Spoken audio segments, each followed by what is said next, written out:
Hello, this is David Panush of the Edmund Burke School again, and this is part two of our sort of introductory video to innovative teaching and learning. In the first video, I mentioned that one of the reasons that some people are thinking we really need to be thinking about innovative teaching and learning and rethinking the way we think about school is because of how much research has been done over the past 20, 30 years into the way the brain learns, the way the brain is motivated, engaged, what kinds of things work to make us more productive and efficient and happy. In this video, I'm going to summarize some of that research. Clearly not all. This is research that I'm familiar with. You may or may not be, and it's certainly not exhaustive or, again, authoritative in any way. The first thing I'm going to start with is thinking about innovation in general. Sort of the granddaddy, at least, of contemporary thinking about innovation from business standpoint was a guy named Clayton Christensen, and he wrote a couple books about it. From him, maybe from people who've interpreted him, we do have these three kind of ways of thinking about innovation, or three types of innovation, that I think it's important to keep in mind as we start our work. The first is incremental innovation. So incremental innovation really is what you would think of as small improvements to existing systems and structures that make them better. So take something that didn't work that well, replace it with something that works better, and you've made an incremental innovation.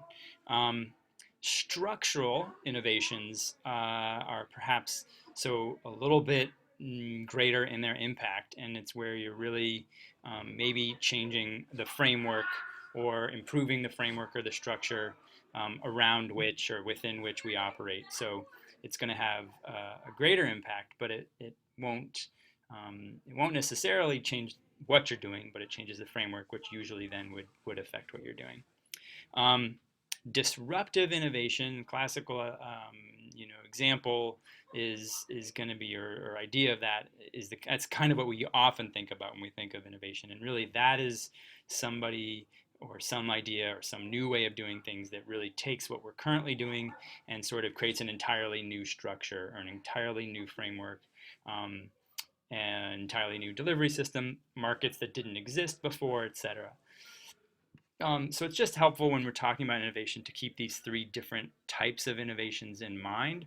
It's not to say that one is arguably better than another. In fact, there's a cool podcast you can listen to about the praise of incrementalism, which you can link off of some of the materials I'll send you. It's a Freakonomics podcast. The other sort of major thinker that I want to familiarize you with a little bit is just a guy thinks about innovation in schools. His name is Tony Wagner, and he wrote a book called Creating Innovators. He's written some other books. I'm going to summarize some of the main ideas from his book. Whether or not we agree with them, they give us, again, a starting point. So he points out that in his mind, the qualities of an innovator are curiosity, collaboration, integrative or associative thinking. So that means synthesizing, bringing things across disciplines, across areas of study, and then bias towards action and experimentation. So what his argument is about is how, if these are the qualities of an innovator, how can we create schools that that facilitate and grow them, so that we're growing innovators in our schools. So he talks about the innovative intersection. So it's this idea where if you bring together expertise, you have to have that first. So again, it's not about content and knowledge not being important, but it's about what we do with it and how we apply it. It's not knowledge for its own sake per se.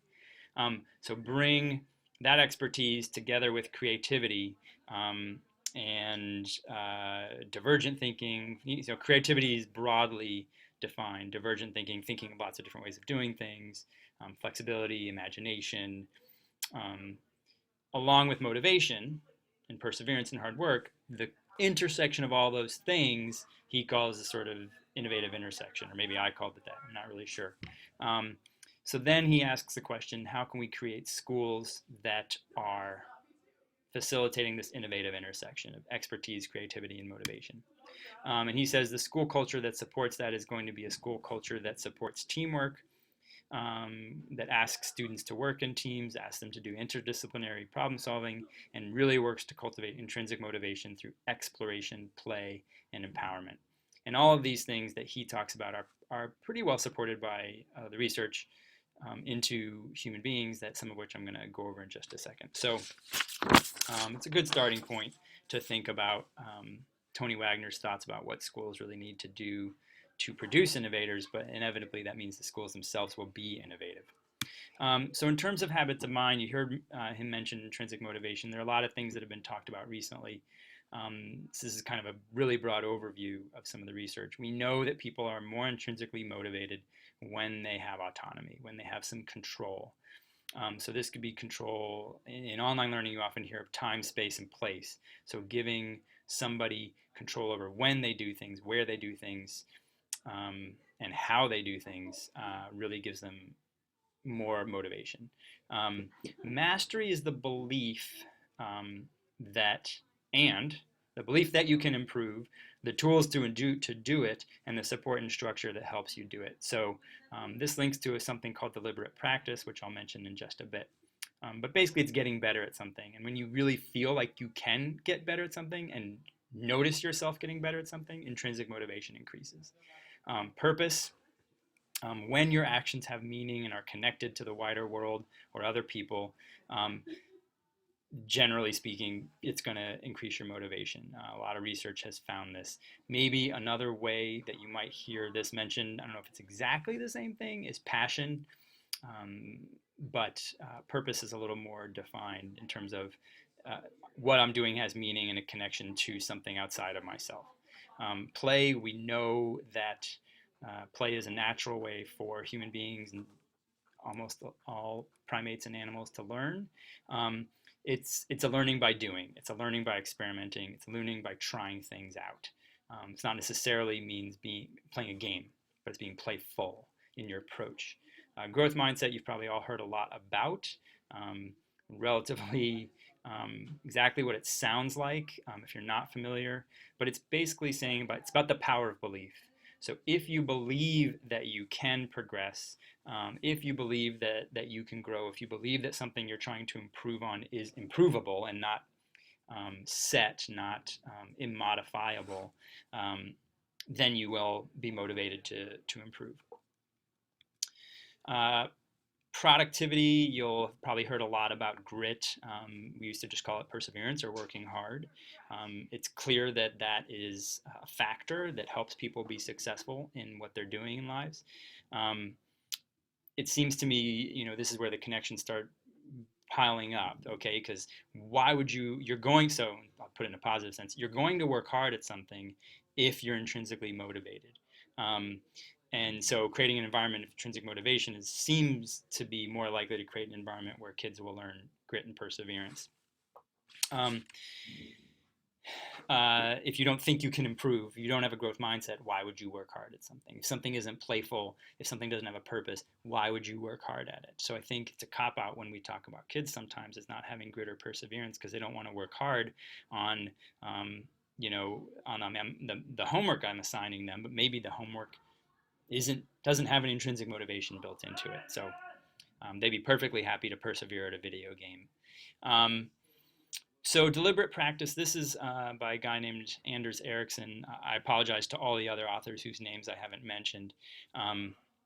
So essentially, it's very, it's an idea we're all familiar with, but basically do something that is a little bit more difficult than what you currently know how to do.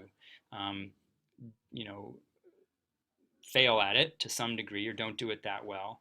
And then an experienced coach or experienced software points out what you did wrong and then gives you specific pathways and exercises and things you can do to improve on those skills. Then you go back and you work really hard to do what has been prescribed, and then you see your improvements because you try again and you're better, and then you try another thing that's a little harder than the thing that you just mastered. Similar to mastery. Okay, but there's a format for it, and we know that this format works. And again, I don't think anybody's going to do this if they don't have a growth mindset, if they don't believe they can do it. And of course, perseverance is going to be really important to this process because you don't get better unless you work at it. Flow, I won't butcher the guy's name. Well, I will. Mihaly, Csikszentmihalyi. It's basically the idea of an optimal experience. It's the feeling of deep involvement in a challenge or task. You're totally absorbed and you don't even notice the passage of time. This is just a feeling of being in it. You know, you're deep and you're having a great time in a sense. It's not necessarily fun, but you are just working and absorbed, totally absorbed in the task. And again, I think you're more likely to find this sense of flow if you believe that you can improve and if you know how to improve, etc. And you're intrinsically motivated. And the task itself is intrinsically motivating. Creativity. Generally, I think divergent thinking is sort of a fancy way of talking about creativity, but basically it means thinking outside the box, thinking away from the norms, and then convergent thinking is sort of zeroing in, right? So we'll probably talk about that a little bit, or I'll use those terms a little bit. Adam Grant wrote a book called Originals recently, and there's another guy, Tim Harford, wrote a book called Messy. Talks a little bit about this. There are a lot of people who've studied it. We know that creativity can be improved. It's a skill you can practice. That's our growth mindset. Folks who are really creative, original people usually have broad experiences. They look broadly, not narrowly. They're interdisciplinary thing again. They're messy. They might even procrastinate, but they're more scared of failing to try than trying and failing. So eventually, even though they procrastinate, they do try. Quantity over quality. We know that lots and lots of ideas is better than just a few. A lot of them might be bad. And that constraints actually bring out amazing creativity in people. So that's not always a bad thing. There's also an emphasis on values over rules, and sort of principles over the practice in a sense, and that will foster creativity. Last concept we're going to talk about, you'll hear a lot if you start doing any research into this topic. Design thinking comes out of architecture and engineering originally. It is holistic, it's creative, it's integrative, all the things we've sort of been talking about. It's also iterative. That means you're going to do it again and again and again until you get better and better and better, similar to the idea of deliberate practice. So it's worth pointing out that as educators, we are all designers already. We're designing human experiences every time we plan a class or a practice or anything that we do. The process of the cycle of design thinking generally follows something. The words might be slightly different, but the first is empathy or research. It's based on finding out what do the people involved need, what do they think, what do they want. That's sort of a divergent thinking process. Then definition is really a convergent thinking process. You have to take what you've learned and kind of zero in on what the most important pieces are, or how that directs us to do work. Ideation is back again to a divergent thinking process. Let's think of all the possible solutions. Then you have to zero in again when you prototype and come up with what are some ways that we can test this out. Prototypes can vary in fidelity, but it's generally better in the design thinking process if you get a prototype done quickly. It doesn't have then better than having it be good. And get it done quickly, get it out. It could be a drawing, it could be even just a pitch, and then you get feedback on it, go back to the drawing board, prototype it again, and then you increase the fidelity so it gets closer and closer to what you're actually trying to do. And the testing part I just sort of mentioned. You take your prototype out, you test it, you get feedback from the real people involved. And this process may not involve going all the way back to empathy. It may mean just going back to ideation or go back to prototypes. That's a very brief, I tried to be brief, I can see it's still 14 minutes, but it's kind of an overview of some of the research. We know that these are things that people have done a lot of research on. We know they're effective. We know that they're connected and they're important. The question now for us is, do we want to do something with this in our school? And that's sort of our task. So I hope you enjoyed. I hope I wasn't too long-winded. I hope I wasn't too quick. Go out and do your own research. Go out and do your own reading. And I look forward to seeing you soon.